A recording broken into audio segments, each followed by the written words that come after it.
YB stays on your neck. Yo, my dons, make sure you hit that like button, comment, subscribe, and obviously hit the bell for notifications.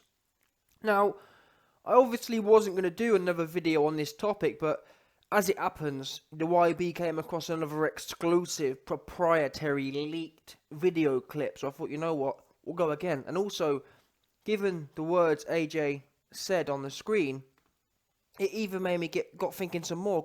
Got my mind, got that deep IQ ticking around the place like a clock. So my first thoughts are, as always, number one, all the hate, like I said the other video, all the haters out there who say, "Oh, hey, Juicing J, I ain't never see Wilder take no damn test." That's what we do know. And it's Andy Ruiz take no damn test. That's what we do know.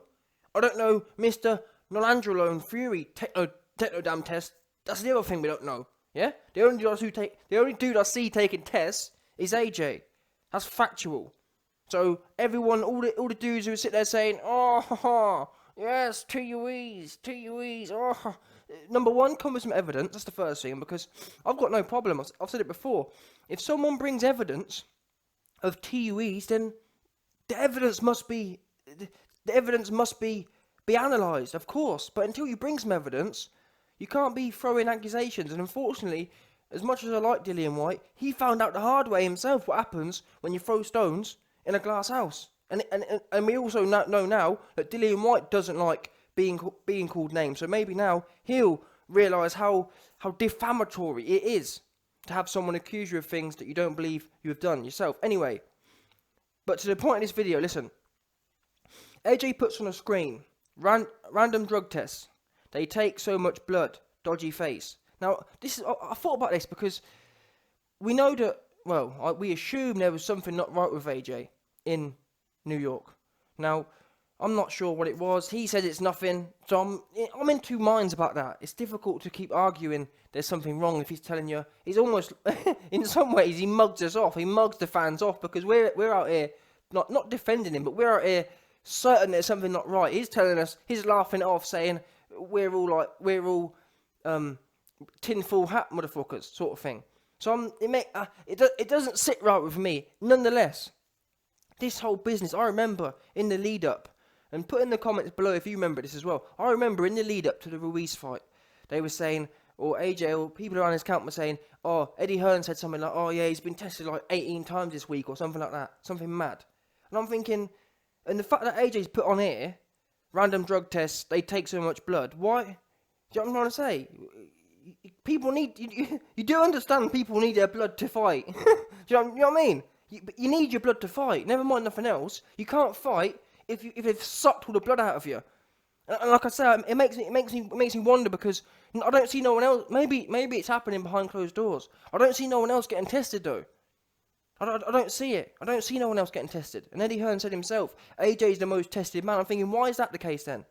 How about you go and suck all Ruiz's blood out of his fat ass? You know what I mean? Go and suck all. He's got plenty of blood for you to suck.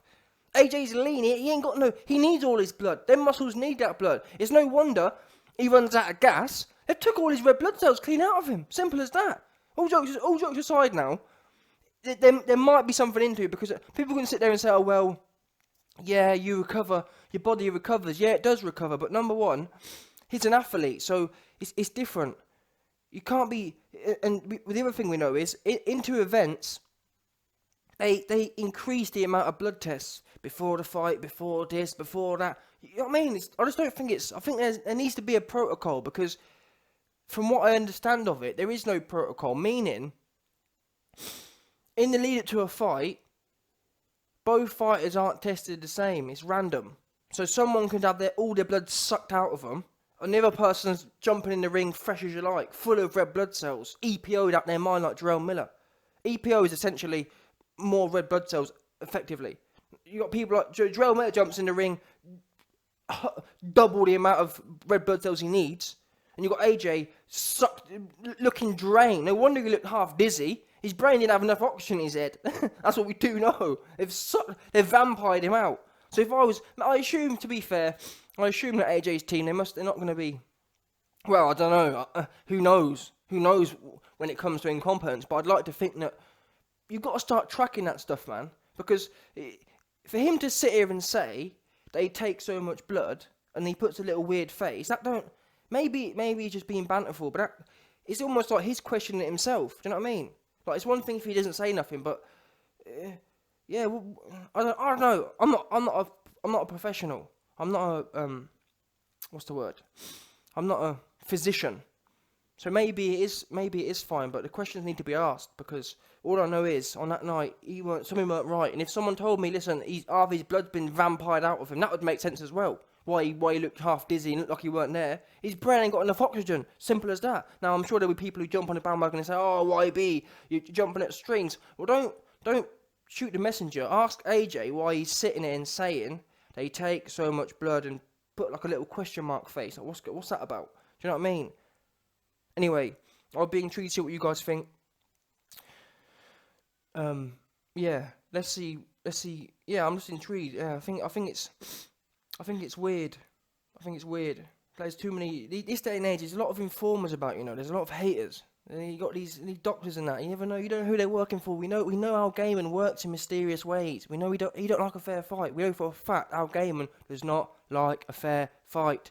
He tries to bring doctors in. He tries to do this, do that. So I'm skeptical when you got all these US agencies like VADA and all this business. You know what I mean? You don't know who's on payroll. You don't. Simple as that. You do not know who's on the payroll. We already know Dillian Whyte's been set up by Al Gaiman. Fact. Yeah. Never mind Dillian Whyte. Al Gaiman set Dillian Whyte up to protect Wilder. What do you think he'll do for Ruiz to protect them belts? Them belts are what he wants. He wants them belts in-house. So I'm skeptical. Number one, I'm skeptical. If anyone putting a needle in your arm, these doctors, call me Mr. Conspiracy, call it what you want. These people they're inconspicuous. They come along, they take your blood, they smile, they grin teeth. But you don't know their ulterior motives.